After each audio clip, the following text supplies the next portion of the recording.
Siria está aquí, a 8 horas de avión de España. Es la mitad grande y su población se concentra aquí. ¿Por qué? Porque toda esta zona es un enorme desierto, pero un desierto muy importante.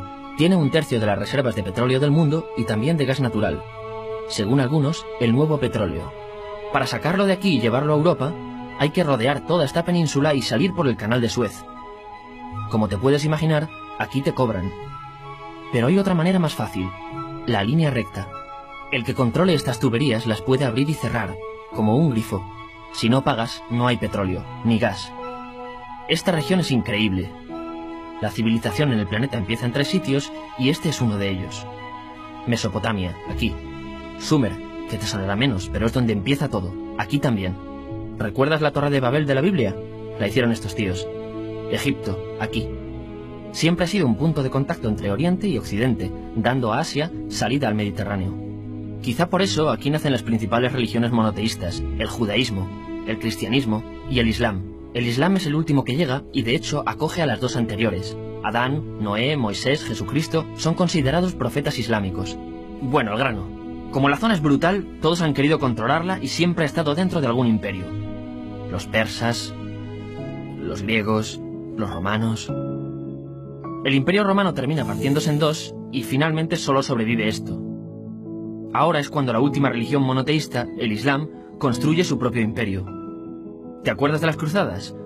Bueno, pues son los europeos cristianos intentando recuperar esta zona de la que estamos hablando. Los últimos en llegar son los turcos, que ojo, no vienen de Turquía, sino de muy lejos en Asia, junto con Gengis Khan. Lo conquistan todo y fundan el Imperio Otomano. El Imperio Otomano se queda ahí hasta la Primera Guerra Mundial. 600 años. Cuando acaba la Primera Guerra Mundial, aparecen pequeños países donde antes estaba el Imperio Otomano. Y por primera vez vemos a Siria en un mapa. Hasta ahora la habíamos dibujado para no perdernos. ¿Y quién se inventa estos países? Bueno, lo que te voy a contar es alto secreto. O lo era en 1916. Este súper secreto se llama Acuerdo de Sykes-Picot. Los franceses y los ingleses no podían derrotar solos al Imperio Otomano. Solo podían si les apoyaba la gente que vivía dentro. En su mayoría árabes.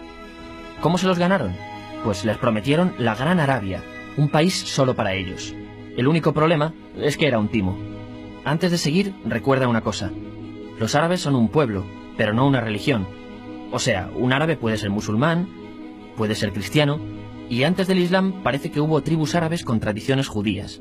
Bueno, pues a los árabes no les dieron ese único país que les habían prometido. En su lugar, franceses y británicos crearon muchos países pequeños. Estos países, obviamente, no eran países de verdad, sino zonas bajo su control, con gobernantes puestos por ellos. Durante este tiempo hacen lo que quieren con la zona. Recuerda que hay petróleo. Siria, aunque no tiene grandes reservas, tiene fácil salida al mar. Y Francia, que es la que se ha quedado con Siria, se lo da a compañías extranjeras. Después de la Segunda Guerra Mundial, los europeos se van. En el caso de Siria, son echados a patadas. Pero antes de irse, crean otro estado, Israel. No es el momento de hablar de ello, pero es un estado muy polémico que sus vecinos no reconocen. La prueba es que nada más irse los británicos, todos estos estados lo atacan. La zona, a partir de ahora, va a ser una bomba de relojería. Y mientras, ¿qué pasa en Siria? Bueno, pues no es muy estable. Tiene golpes de estado constantes. En esa época, aparece en Siria una ideología que se hace con el control y se expande por el mundo árabe, el Ba'ath. Esta ideología mezcla el antiguo sueño de una sola nación árabe con ideas socialistas. Y algo muy importante, es laica, o sea que no es religiosa. Siria se llega a unir con Egipto, un país con el que no tiene frontera. Pero no es algo raro, muchos de estos países intentan hacerlo también. Como recordarás, a esta gente se le había prometido un solo país y las ganas las seguían teniendo. Pero la unión falla. En este tiempo, Egipto les convence para nacionalizar el petróleo. En Siria, Al-Assad, el padre del Assad de ahora, se convierte en jefe del estado Ba'ath. En Irak, también Ba'ath, comienza a ganar fuerza Saddam Hussein. Las diferencias entre ambos países dividen a los partidos Ba'ath de otros países en pro-Siria o pro-Irak. Ahora ocurre la Guerra Fría. El mundo se divide en 2. O eres de Estados Unidos o de la Unión Soviética. Son años muy movidos en los que se pegan constantemente con Israel, invaden su vecino Líbano y comienza una oposición islamista al régimen Ba'ath de Assad. Los hermanos musulmanes. Vale, volvamos atrás un momento. Recuerdas que la mayoría de árabes eran musulmanes, ¿verdad? Bueno, pues dentro de los musulmanes hay 2 ramas fundamentales. Suníes, la mayoría, y chiíes. En el caso de Siria, a pesar de ser un estado laico, los gobernantes como Assad y los jefes militares eran chiíes, los cuales representan menos del 13%. En cambio, casi el 70% de la población es suní. Un dato curioso es que los cristianos son casi el 10%. Que los chiíes controlen el gobierno y ejército mosquea a la población suní, y ese sentimiento es aprovechado por los hermanos musulmanes, islamistas radicales suníes. Estos toman las armas en la ciudad de Hama, en contra del gobierno, y Assad acaba con la revuelta a costa de matar miles de civiles y encarcelar a mucha gente. En el año 2000, Assad padre muere, y le sucede Assad hijo. Ante las presiones, libera a muchos presos, trae internet y esperanzas de cambio. Hay un periodo de gran debate político y aparece la oposición. También vuelven los hermanos musulmanes. Los siguientes años son difíciles. Arrestan a la oposición. Y Bush incluye Siria en el eje del mal, y esto la aísla. Está mal visto negociar con Siria. Los kurdos, un pueblo que vive repartido por varios países de la zona, comienzan a protestar también. Hay represión y muertos. En 2011, te sonará esto, ocurre la Primavera Árabe. ¿Qué es esto? Bueno, es una protesta que se va propagando por todos los países árabes pidiendo más democracia. Como ves, el mundo árabe, a pesar de estar dividido en países, tiene tendencias generales. Cuando llega a Siria, Assad hijo termina usando el ejército y en los enfrentamientos mueren unas 1000 personas. Los enfrentamientos irán escalando hasta que se conviertan en guerra civil. No hay un momento exacto de inicio. Lo importante es que hoy en día hay numerosas facciones en juego. Vamos a verlas. Pero primero piensa en que todo está dividido entre chiíes, la minoría, y suníes, la mayoría. Chiíes, y además laicos, o sea, no religiosos, son el gobierno de Al-Assad. Controla todo esto, que si recuerdas son básicamente las zonas chiíes del país, y está enfrentado al resto. También mayoritariamente laico, pero suní, es el Ejército Libre de Siria, o FSA en inglés, junto con el Frente Islámico, que es religioso, y otros 70 y pico grupos más, forma una coalición que la prensa llama simplemente la oposición.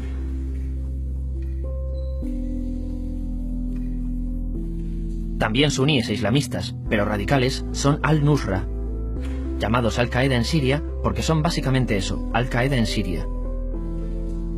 Otros islamistas radicales son el ISIS o Estado Islámico.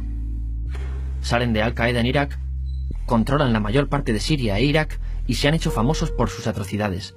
Su objetivo teórico impacta a muchos. Es un Estado Islámico a lo largo de Asia, África y Levante. Aunque a ti ya te suena, ¿verdad? En naranja tenemos al pueblo kurdo, que recordarás porque el presidente Al-Assad lo reprimió, al igual que gobiernos de países próximos también lo hacen. Ahora controlan militarmente esta zona. Antes de terminar, repasemos los apoyos internacionales a fecha de octubre de 2015. Las fuerzas de Al-Assad son apoyadas por Rusia, que ya tenía base militar en el país antes del conflicto, Irán y China. Todos son países de lo que Europa llama Oriente. En contra de Assad, apoyando a la llamada oposición, luchan Estados Unidos, Turquía, Francia, Gran Bretaña y Arabia Saudí. Podemos terminar con algunas conclusiones. Te advierto que esto ya es pura opinión. Si recapitulamos, vemos que la región es estratégica. Por su situación privilegiada, todos la quieren. Siria siempre ha estado bajo el paraguas de grandes imperios. Piensa que hace 100 años la actual Francia era Francia. Gran Bretaña era Gran Bretaña. Pero es que hace 200 también, y hace 300 también, y hace 400 también.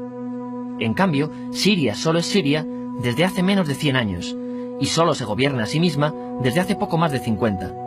Además, jamás decidieron sus fronteras, se las impusieron. Europa dividió Oriente Medio a su antojo para controlarlo, diseñando países sin tener en cuenta su población. Muchos historiadores dicen que todo pueblo tiene la necesidad de manejar su propio destino, pero estos ingredientes que hemos visto juegan en contra de proyectos como la Siria Ba'ath, que encima usa la represión para mantenerse. En última instancia, lo que producen es una guerra civil. En este contexto no es extraño que aparezcan actores que se alimenten de la desesperación, el sentimiento suní de opresión y la visión de Occidente como invasor.